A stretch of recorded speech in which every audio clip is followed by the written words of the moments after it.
Olá e boas-vindas a quem está acompanhando a gente hoje.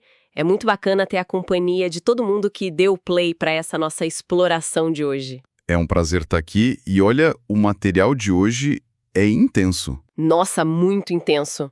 A gente vai mergulhar num documento que tem um potencial gigantesco de, mudar totalmente a maneira como enxergamos a rotina, a conta bancária e, acima de tudo, as escolhas que fazemos com o nosso calendário. Com certeza. O texto vai direto na ferida. Vai mesmo. E o título já entrega a provocação logo de cara, que é Economia da Existência. Calcule o preço real da sua vida. O nosso grande objetivo com essa análise detalhada é tentar desvendar uma matemática meio implacável, sabe? Aquela matemática que rege a forma como todo mundo troca tempo por dinheiro. Exatamente. E descobrir, no fim das contas, qual é o verdadeiro custo de estar vivo no modo de trabalho. Para começar, eu queria deixar um gancho aqui para quem nos ouve. Todo preço que a gente paga no mundo tem sempre dois lados. Sim, o lado financeiro e o lado do tempo. Isso. Tem o lado do dinheiro, aquele número frio na etiqueta ou no aplicativo do banco, e tem o lado do tempo de existência. E a grande pergunta que esse material levanta é: e se o custo de um emprego não for medido apenas naquelas horas em que o crachá está batido? Ou quando a pessoa está ali sentada na frente do computador do escritório, né? Pois é. E se houver um custo invisível sugando os dias de quem trabalha? O que é fascinante aqui é a forma como o autor do texto estabelece as regras do jogo logo de cara.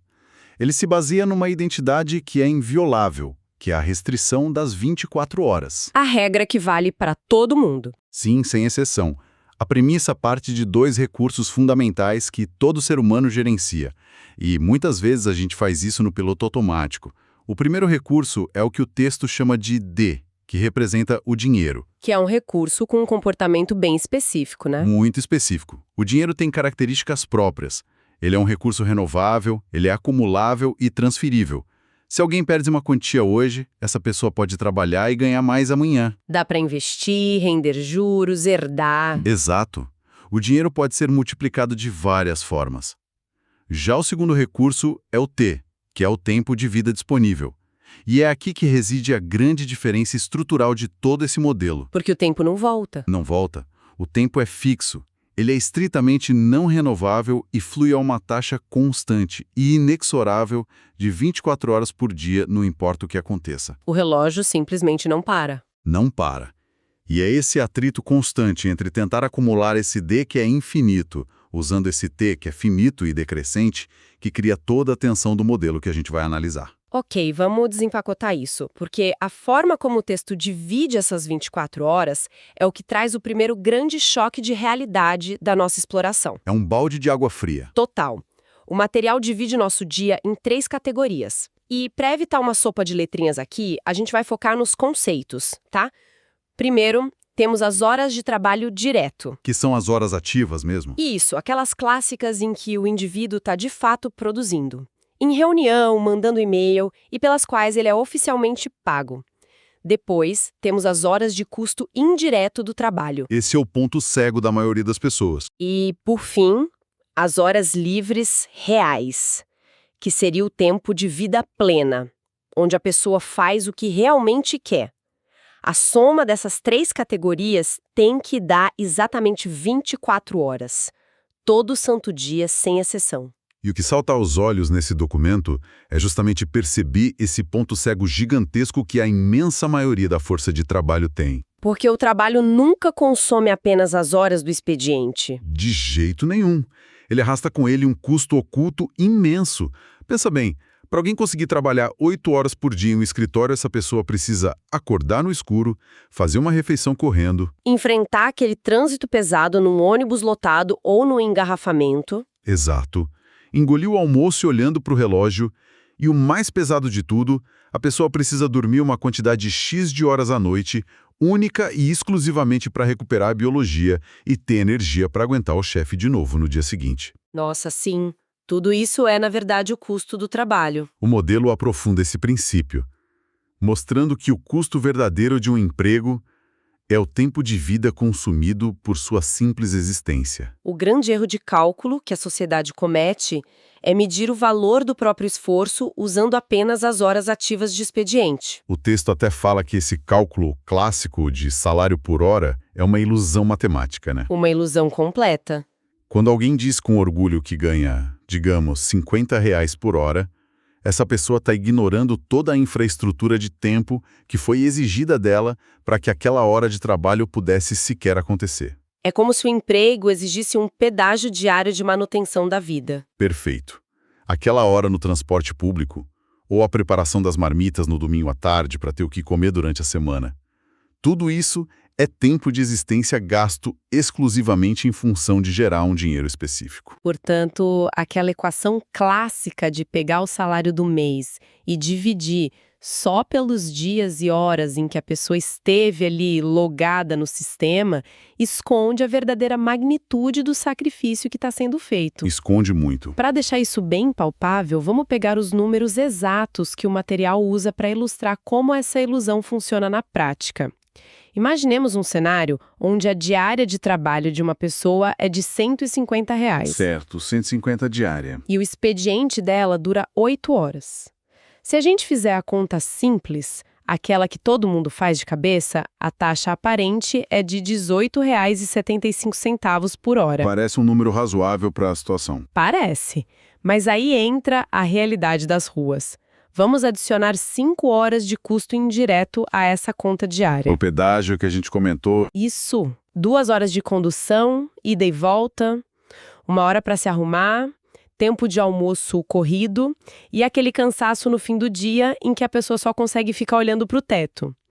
De repente, essa matemática de R$ 18 por hora muda de figura. Muda de forma drástica. Fazendo a conta com o custo total do dia, nós pegamos esses mesmos R$ 150 de ganho e dividimos não por 8, mas pelas 13 horas totais de vida que foram inteiramente consumidas em função daquele único dia de trabalho. 8 de trabalho mais 5 de custo oculto. Exatamente. O resultado dessa nova divisão é a taxa real de ganho. O texto batiza essa taxa com o nome de preço sombra do tempo. Preço sombra do tempo? É um conceito fortíssimo. Fundamental. Nesse nosso exemplo, o preço sombra cai de R$ 18 para apenas R$ 11,54 por hora de vida. Caiu bastante. Caiu muito. O sistema econômico efetivamente paga R$ 11,54 para que o indivíduo exista no modo de trabalho durante aquele dia. Caramba! E toda a análise de decisões financeiras que o documento propõe a partir daqui giram em torno desse número, né? Sim. É a unidade real de troca entre a existência de alguém e o capital. Então, o que isso tudo significa na prática para quem está ouvindo? Porque ver o valor da hora desabar de 18 para R$ 11 já é um banho de água fria. Mas eu imagino que o impacto no consumo do dia a dia seja onde a teoria realmente afeta as decisões. Afeta diretamente. O impacto principal é que precisamos inverter a fórmula toda vez que formos comprar qualquer coisa. O texto sugere que esse preço sombra serve para definir o custo real das coisas, medido em horas de vida, não em moeda. Então, por exemplo, se a pessoa for comprar algo no shopping. Vamos supor que seja um item de R$ 500. Pode ser um calçado, uma peça para o carro, qualquer coisa. Com esse preço sombra de R$ 11,54, o raciocínio padrão é pensar apenas que custa R$ 500 e cabe no cartão. O famoso dá para parcelar. Pois é. Mas a realidade crua da matemática existencial mostra que a conta verdadeira é 500 dividido por 11,54. O que dá o quê? Umas 40 horas? Dá exatas 43,3 horas literais de existência. E não são 43 horas genéricas, são horas de vida, de energia vital, de dias na Terra entregues em troca daquele objeto de R$ 500. Nossa! Olhar para a fatura do cartão de crédito com essa lente muda completamente a perspectiva. Aquele celular novo não custa milhares de reais, ele custa meses de noites mal dormidas e de transporte público. É o peso real do consumo. Mas a boa notícia é que o documento não para apenas nesse diagnóstico mais pesado. Ele apresenta uma seção chamada As Três Transformações Possíveis, que funciona basicamente como um manual de como as pessoas tentam hackear esse sistema para melhorar a própria situação. Sim, as alternativas que a gente busca. E a primeira via que o texto aborda é a clássica armadilha do trabalho extra. A primeira transformação é a resposta mais instintiva do ser humano, que é trabalhar mais. A fonte detalha por que essa estratégia explica o fato de tantas pessoas se sentirem exaustas sem nunca sair do lugar financeiramente. Famoso enxugar gelo. É isso. A matemática do texto mostra que aumentar as horas ativas de trabalho aumenta o montante de dinheiro, claro. Porém, isso consome violentamente o tempo livre. O autor usa um conceito econômico alertando que, nessa estratégia, o retorno marginal diminui. Espera, só para não perdermos ninguém com o jargão. Quando o texto fala que o retorno marginal diminui, trocando em miúdos, quer dizer que a cada hora extra que a pessoa faz, o cansaço é tão grande que essa hora passa a valer menos para a vida dela, certo? O esforço passa a não compensar o ganho. Exatamente esse é o princípio. Devido à fadiga, ao estresse acumulado e à queda inevitável de produtividade, adicionar mais horas de trabalho acaba derrubando o valor do próprio preço sombra da pessoa. Acaba sendo um tiro no pé. Totalmente. Há um ponto de saturação onde trabalhar horas extras literalmente empobrece a pessoa em termos de qualidade de vida. O desgaste físico exige mais tempo de recuperação indireta. Aquela coisa de dormir o fim de semana inteiro só para conseguir existir na segunda-feira. Isso mesmo. A pessoa precisa dormir mais no final de semana só para se curar da semana útil, ou gasta mais com remédios ou conveniências porque está sem energia. O custo indireto cresce e as horas de vida restantes tornam-se escassas e muito mais valiosas para a saúde mental. É a armadilha de correr na rodinha do hamster. A pessoa se mata de trabalhar para ter mais dinheiro na conta, mas acaba tão sem tempo e tão drenada que o dinheiro gerado perde a utilidade prática, porque a janela de vida para aproveitar esse dinheiro foi toda consumida pelo próprio trabalho. E não sobra espaço para viver. E isso nos leva direto para a segunda transformação possível que o material sugere, que é a ideia de comprar tempo. É usar o dinheiro para tentar reduzir aquele custo indireto obrigatório. A gente vê muito isso por aí. É uma tática bem comum hoje em dia. Pagar uma faxina no fim de semana, pedir comida por aplicativo porque a pessoa está exausta demais para cozinhar e lavar a panela, ou até pagar um aluguel bem mais caro para morar perto do escritório e fugir de 3 horas de trânsito. A lógica de comprar tempo é detalhada com uma matemática bem precisa no modelo. A regra de ouro apresentada é a seguinte: só é financeiramente lógico comprar tempo se o custo do serviço contratado for menor do que o seu preço sombra multiplicado pelo tempo que foi economizado. Dá um exemplo com números para nossa audiência visualizar? Claro, o texto traz um exemplo muito elucidativo. Imagine pagar R$ 150 por um serviço de limpeza que economiza 6 horas inteiras do fim de semana de uma pessoa. Tá, 150 por 6 horas. Se dividirmos R$ 150 por 6 horas, o custo desse tempo comprado é de R$ 25 por hora. A decisão puramente racional depende do preço sombra dessa pessoa. Se o preço sombra dela for maior que R$ 25, esse investimento é ótimo. Ela hackeou o sistema a favor dela. Exato. Se for menor, a dura verdade é que ela está pagando mais caro pelo tempo livre do que o mercado está pagando pela vida dela. E o texto faz um alerta importante sobre a concavidade dessa função. Pausa rápida para a gente traduzir de novo.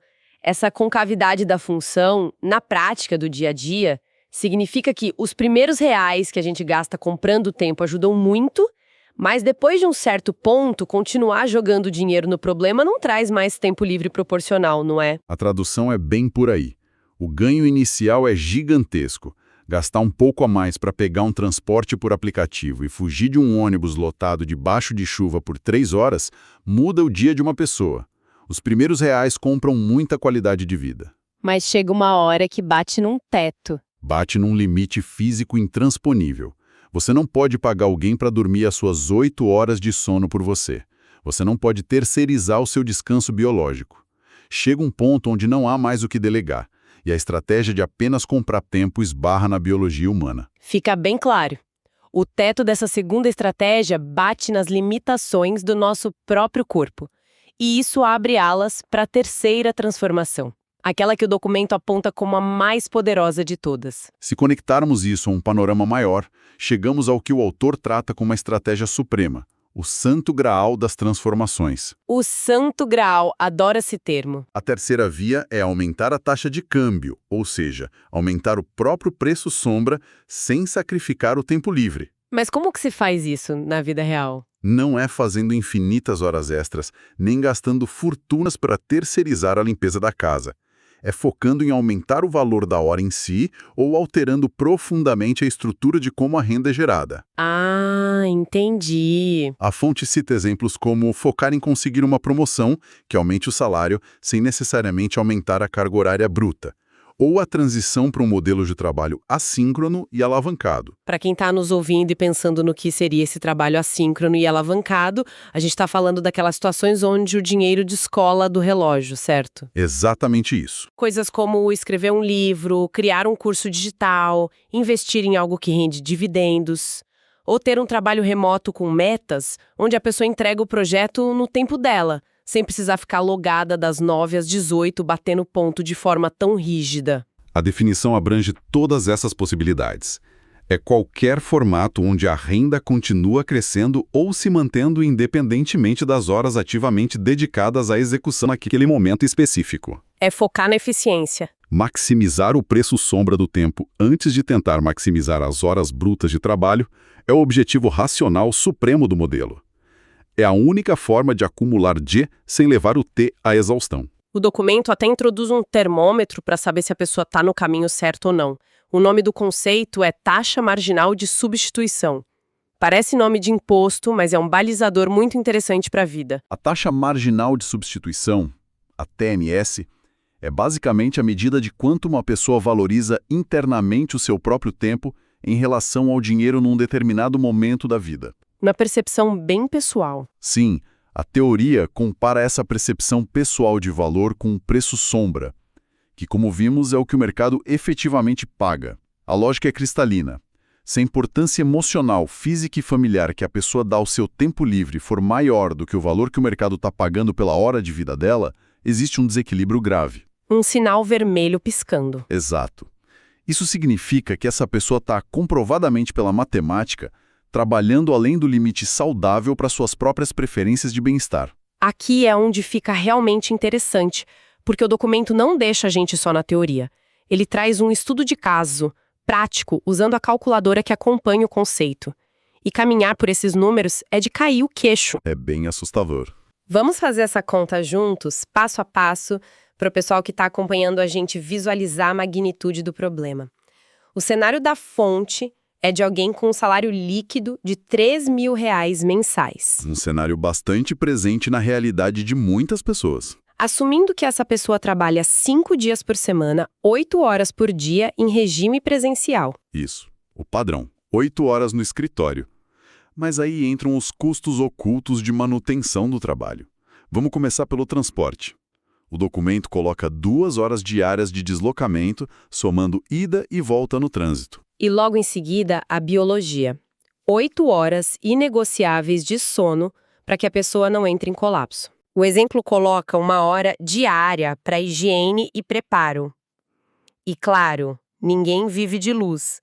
Precisa de tempo para alimentação, café da manhã, um almoço rápido, jantar, mais 1h30 aí na conta. Por fim, a fonte adiciona meia hora diária para outras tarefas relacionadas à manutenção da rotina, como organizar a casa minimamente ou planejar o dia seguinte. Aquela ajeitada rápida antes de dormir.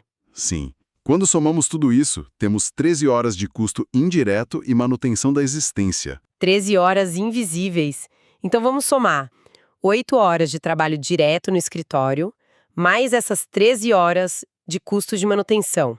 O que dá 21 horas consumidas por dia. 21 horas totalmente comprometidas, seja produzindo ou se recuperando para produzir, de um dia que só tem 24 horas. O que nos deixa com um saldo de apenas 3 horas. 3 horas de tempo livre real por dia durante a semana para a pessoa ver a família, ter um hobby, assistir alguma coisa ou simplesmente não fazer nada. E é aqui que o material enfatiza uma estatística que traduz bem a dureza da rotina. 87,5% do dia dessa pessoa pertence ao trabalho e à manutenção dele. 87,5%. E tem o agravante financeiro. Quando a gente pega os R$ 3.000 de salário e joga nessa realidade de 21 horas diárias consumidas, aquele preço sombra, o valor verdadeiro da troca, desaba para míseros R$ 6,59 por hora de vida. Chocante. É com esse valor de R$ 6,59 em mente que a gente deve calcular o preço de um desejo dentro desse cenário. O documento finaliza o exemplo mostrando o que acontece quando essa pessoa, esgotada da rotina, decide comprar um item de R$ 1.000 como recompensa. Pode ser uma televisão menor, uma viagem curta de fim de semana, qualquer coisa. Dividindo os R$ 1.000 pelo preço sombra de R$ 6,59, descobre-se que esse item custa 151,7 horas de vida. 150 horas. E considerando que essa pessoa tem apenas aquelas 3 horinhas livres por dia durante a semana, comprar esse item de R$ 1.000 literalmente varre do mapa 22 horas de tempo livre puro. Convertendo para dias inteiros do calendário, são mais de 6 dias da vida dessa pessoa evaporados apenas para custear esse único desejo. É a materialização irrefutável do impacto do trabalho sobre o tempo de existência. É a matemática fria, provando o custo da nossa rotina. Ouvir os números colocados dessa forma realmente mostra por que tanta gente sente que a conta nunca fecha, mesmo trabalhando duro o mês inteiro. Sintetizando o impacto principal de todo esse material que dissecamos hoje, a lição suprema não é focar cegamente em aumentar o máximo de horas trabalhadas, ou fazer turno duplo na esperança de ver o saldo do banco estourar. De jeito nenhum. A grande chave, segundo a teoria, é focar em aumentar a eficiência do nosso tempo. É compreender e visualizar essa engrenagem oculta que consome as nossas 24 horas e tentar agir cirurgicamente sobre ela. E isso levanta uma questão importante que é, na verdade, o coração de toda a conclusão da fonte. O tempo, o recurso T, é o único recurso absolutamente e irrefutavelmente não renovável nas nossas vidas. É o que a gente falou lá no começo. Exato. O patrimônio em dinheiro pode ser reconstruído do zero após uma falência, pode ser alavancado em bolsas de valores, pode ser encontrado ou herdado sem nenhum esforço prévio. Mas as 24 horas diárias apenas decrescem para absolutamente todas as pessoas, na mesma velocidade. Não tem como guardar para o futuro. Não existe poupança de tempo. O tempo não vivido hoje não pode ser guardado num cofre para ser gasto num ano sabático no futuro. O dia de hoje que passou, passou. Por isso, a matemática da economia da existência comprova que focar em estratégias para aumentar o valor da sua hora de vida, seja se qualificando para cargos melhores, negociando formatos de trabalho mais flexíveis ou otimizando a própria rotina, será sempre uma escolha mais racional. Muito mais racional e saudável do que simplesmente entregar mais e mais horas brutas de trabalho na base da pura força de vontade. É uma mudança de paradigma essencial. Uma virada de chave, sem dúvida. Bom, para encerrar a nossa exploração de hoje, a ideia é deixar uma reflexão inquietante para nossa audiência. Algo para processar e matutar, depois que essa análise terminar. Construindo em cima de tudo isso que os números nos esfregaram na cara, da próxima vez que houver um grande objetivo de consumo pela frente, como trocar de carro ou reformar a casa, ou quando surgir aquela oportunidade de promoção que promete um bom salto no salário, mas que claramente vai exigir o dobro do estresse, viagens constantes e o dobro de tempo indireto de recuperação? O custo invisível. Isso. Qual será a verdadeira moeda de troca que estará sendo usada nessa transação? Será que o custo real vai sair do saldo na conta bancária ou serão os dias completamente irrecuperáveis da própria existência que deixarão de ser vividos e aproveitados para sustentar essa escolha? Fica a provocação. Uma baita reflexão. Valeu demais pela companhia de todo mundo que ficou com a gente até agora, nesse mergulho conceitual. Até a próxima exploração.